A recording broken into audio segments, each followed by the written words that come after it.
topic is going to be about a recent interview between Fandango and Amy Pascal, which is the head of Sony Pictures currently, I believe. And she revealed to Fandango that they have another Spider-Man project in the works. So a lot of stuff has been spreading around, like, oh, we're going to get Spider-Man 4, 5, and 6.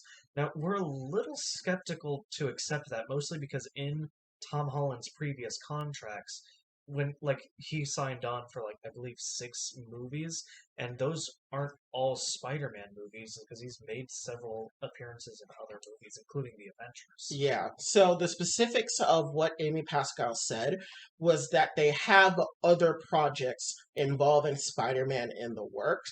And when Tom Holland was asked about this, he said that he's excited to play Peter Parker for a lot longer, which runs contradictory to the fact of how he said he doesn't want to play Peter Parker when he's in his 30s. But considering if he's signing on for more movies and he's 25 now, probably going to be playing Peter Parker when he's 30. Yeah, probably. So, Which means they gotta age him up to be College Spider-Man very soon. exactly. So, I think what this is really confirming is Spider Man 4, whatever it may be, involving the word home. And I think it's going to confirm his appearance in some other Sony properties, such as Spider Woman, because it was revealed that we're getting a Spider Woman a Spider Woman movie, and that it's rumored to be co created between Marvel Studios and Sony, a la the Spider Man films. Which would be really cool because we've already met Spider Woman in the MCU. Hmm. Do you know her name is escaping me, but the Asian girl in Peter's class that you see in Homecoming and in Far From Home? No, that one escapes me. Well, yeah, the Asian girl who's around Peter's age, she is Spider Woman in the comics, and I think they may go with that fact. I think they will go with that fact because I mean, they have the character, and the character has already been introduced to the MCU, so I think it'd be really easy. And since it's being made, the thing that confirms it to me is that it's being made alongside Marvel Studios. Yeah. So now here's a quick thing that just came up in my mind. Do you think they're going to try to rectify Spider-Man's public image in No Way Home? Because I think what's going to happen personally is that the spell's going to happen. He is going to have everything erased, and he's going to start college as, like, by himself. Like, he's the only one that knows. What do you think? like after the end of the movie, or Yeah. yeah, which yeah, that would, considering that we haven't seen the movie, it's tough to put my finger on an answer, but yeah, I don't know. They'd have to do a lot of working around because, I mean, a big part of Spider-Man's character is being rejected by New York publicly. Because we get bits and pieces of that from other Spider-Man media, thanks to the Daily Bugle. Yeah. But Oh, I want to correct myself. I was wrong. So, the girl that is in Peter's school, her name is Cindy Moon. She doesn't become Spider-Woman. She becomes Silk, which is another female spider-based vigilante. But, maybe they can have both of them in Spider-Woman. okay, Yeah, but continue. great. Now I lost my Oh, sorry. train of thought. But oh, now I remember. I was talking about his public image. Yeah, because again, the big part of his character is the fact that he is hated by a good chunk of New York, but he still is out and doing good. Yeah. So, in order for him to carry more movies, I wonder if they're going to try to rectify his image. And I know you saying that him going to college and basically dropping everybody else is a possibility. I don't know how I feel about that. See, I don't like the idea, but I think it may be what they're going for, specifically for a couple reasons. One, it will allow them to introduce um, Mary Jane, Mary Jane Watson, Gwen Stacy, and Harry Osborn as his new crew. But well, I guess not really MJ, but We have Michelle Jones, but let's be honest here. I think they are going to try and do Mary Jane. you think so? I think they will do that, and I think we're going to have Gwen Stacy, but I don't think she's dying. I think she'll become Spider-Gwen. Yeah, especially because of the fact that we already have gone through that storyline before in The Amazing Spider-Man, and it's kind of like, Yeah. if you introduce her, it's either implied that she's becoming Spider-Gwen or she's dying. Yeah. I think they want to introduce like this new group of friends because we'll finally be able to do a story of Peter fighting a friend in the form of Harry. Yeah. Because we can't do it with Ned because Ned isn't the Hobgoblin. Or maybe they will make Ned the Hobgoblin later on. Who knows? But I think they want to make it so that Peter can move on with a fresh set of people. Because I also think they want to detach Flash potentially from Peter, so he can go on to become Agent Venom. Because Flash in the comics has his own separate like life after Midtown High School. Like he joins the military, he fights during the War on Terror, he gets the Venom symbiote, he joins the Guardians of the Galaxy, he comes back, he gets the anti-Venom suit. Like he has his own stories that are not tied to Peter, and I think in making it so that Peter ditches everyone with a new set of characters, but allows the characters that we have left to develop into their own entities. I could definitely see Ned end up becoming the Hobgoblin and Peter facing him down and realizing he has to fight his best friend from high school. Or Flash becoming Agent Venom and having his own like group of adventures. Okay. What do you think the plot for a Spider-Man 4 would be, though? Well, in order to figure out a plot, we got to figure out a main villain. So, there's plenty of room in Spider-Man's rogue gallery, being one of the biggest in comic book history, aside from Batman. Yeah. I don't know how ready I am to jump on another Green Goblin yet. I don't think it's going to be Green Goblin. If anything, it's not going to be Kraven the Hunter because he's getting his own movie. In my opinion, I think it would work if he fought someone notable, but not too notable. Maybe he fights Scorpion, but I think it'd be better if he fought Mr. Negative. Yeah, because pretty much in every other iteration of Spider-Man movies, we've gotten pretty much every major villain. We've had Doc Ock, we've had, of course, Green Goblin, Electro, Shocker, Lizard, Sandman. Yeah, pretty much all of his A and B tier members of his rogue. So we could have Mr. Negative. I think would be really cool. Rhino, if he's not used. We could introduce Black Cat, but that one actually is. But I think she has her own project. We could have Silver Sable, and her entire, basically she's not a warlord. It's some mercenary faction. We could have that. Or help, even Kingpin. Kingpin could work. We could do Kingpin. We could do the Roxxon Corporation. We already know they exist in the MCU via the Rocksmart that we see during Loki. Yeah. But as well as the fact that we see hints of them during the Netflix shows, and they are prominent during Cloak and Dagger. God, I don't even know if I want to dive into that show. I feel like I'll dive into Cloak and Dagger when their story becomes relevant again. Yeah. Which I think will probably become more relevant once Midnight Suns becomes a thing. Yeah. But anyway, getting back on topic. I do think one thing though. I think we'll see the black suit in Spider-Man 4. Think so? I think what's gonna happen is I don't think Peter is fighting Eddie in Spider-Man 4. I think that's a Venom 3. And I think because Venom, since we've established through the Venom movies that if you take part of the symbiote out and put it into another, if you take part of the symbiote out and it can go into another person, it becomes a new symbiote.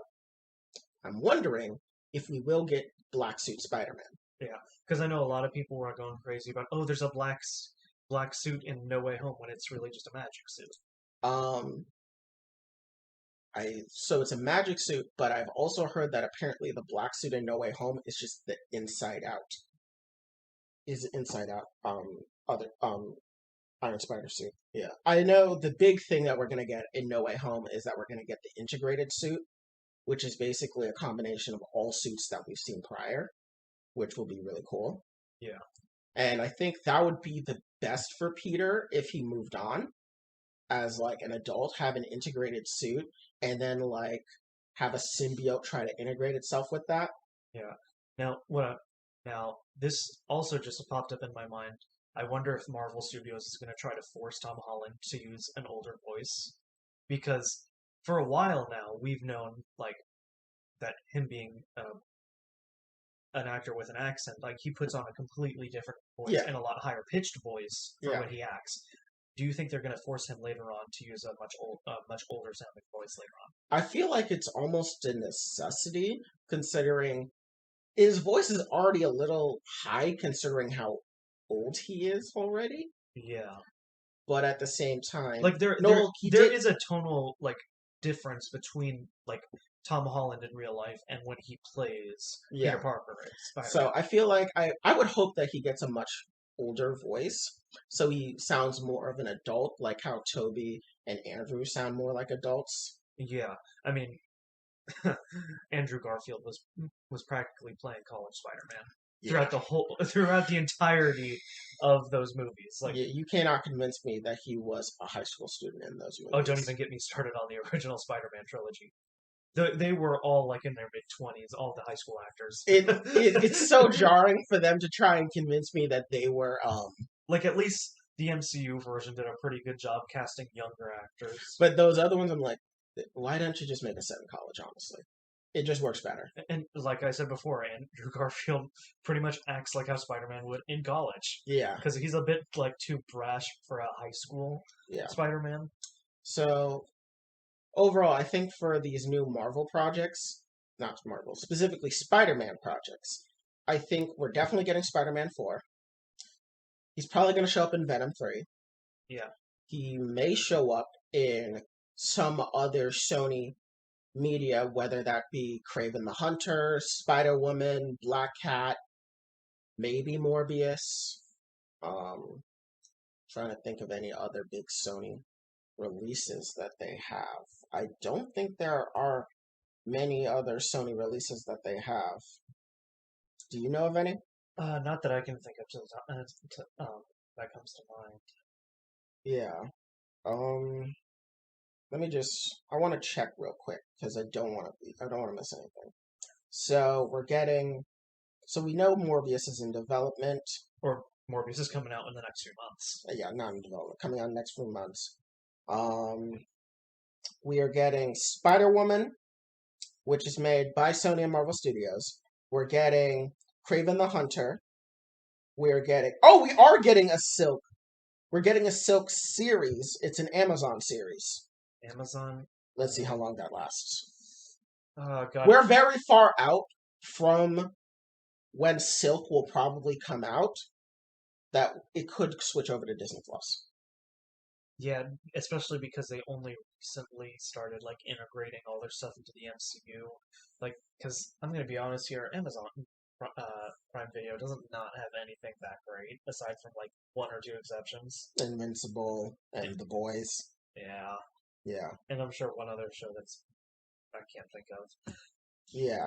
So the Sony projects that he could show up in would be Spider-Woman, Kraven the Hunter, Silk, and Madame Web. Madame Web will be very interesting because that would involve the web of the multiverse type stuff. And I wonder if they'll tie that into the inevitable Avengers 5 Secret Wars. Yeah. Oh boy, more discussions about multiverses. Oh boy. Listen, the multiverse is here to stay for the next half decade to a decade. Yeah. Like, we saw how long Infinity Saga took. This is probably going to last, like, a while. And we're gonna get... The thing is we're getting so many explanations for it. Exactly. But I think we're going to start getting, like, something more streamlined as we move forward, because the next big Marvel projects that could introduce aspects of the multiverse is we have Doctor Strange in the Multiverse of Madness, obviously. Maybe Thor Love and Thunder. What If Season 2, probably. Loki Season 2, probably. Quantumania, The Fantastic Four, Madame Web, and maybe X-Men 97. Okay. Yeah.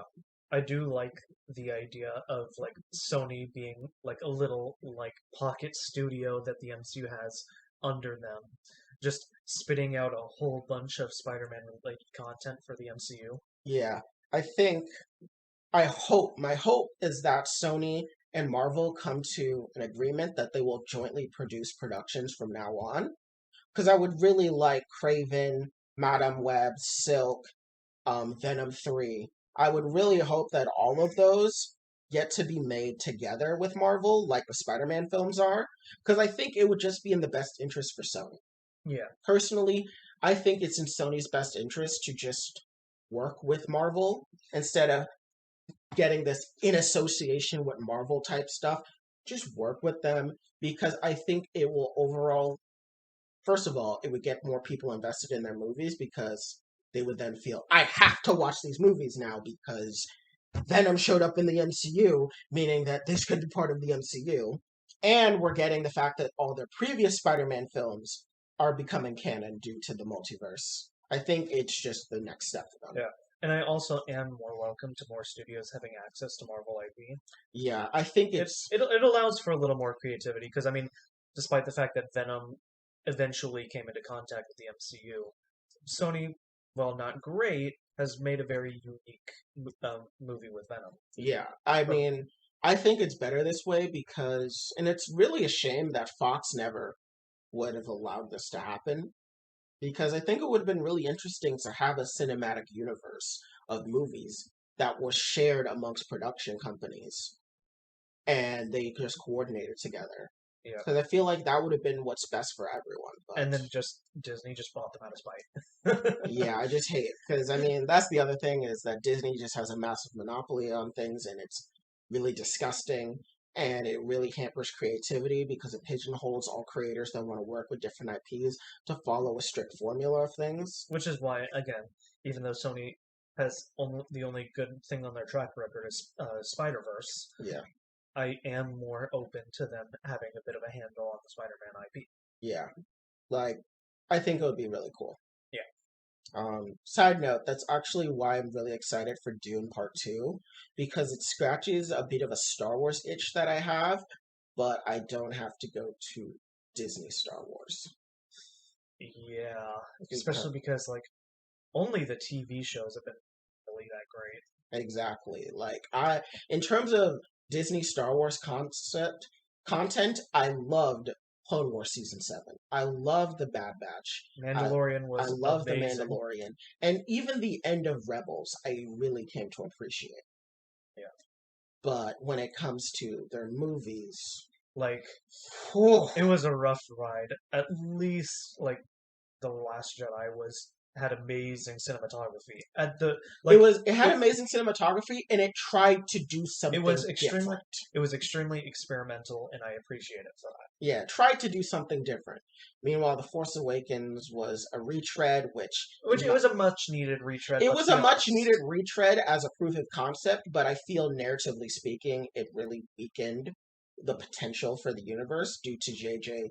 Abrams setting up mystery boxes and also killing off the New Republic 20 minutes into the film. Anyway, we can make this a side tangent for a whole other video when Star Wars becomes relevant again. Oh god, I can't wait. I need to rant about Star Wars and how Disney Star Wars had so much potential, and they squandered it by just. I'll save my thoughts. I will save my thoughts. Rant for another day. Rant for another day. Rant for another year, because who knows when episode 10 is going to come out? I mean, we don't even need to go that far. We just gotta talk about Book of Boba Fett. That is true. That still takes place in the time of not the original trilogy. It takes time. It's the in between. It's the in between. It's the in between time. It's gonna take place around the time of Mandalorian. A little bit 3. after. A little after season 2, maybe concurrent with season 3, maybe concurrent with some other shows like the Ahsoka show. Yeah. I can't wait for that. Yeah, but to wrap up what we were supposed to be talking about. Scott, I got so distracted. To wrap up what we were supposed to be talking about, I do think that there is excitement to be had with Sony's involvement with the next Spider-Man movies coming out, especially if, like, with Kevin Feige having creative direction, but while still under the direction of Sony Productions. Yeah.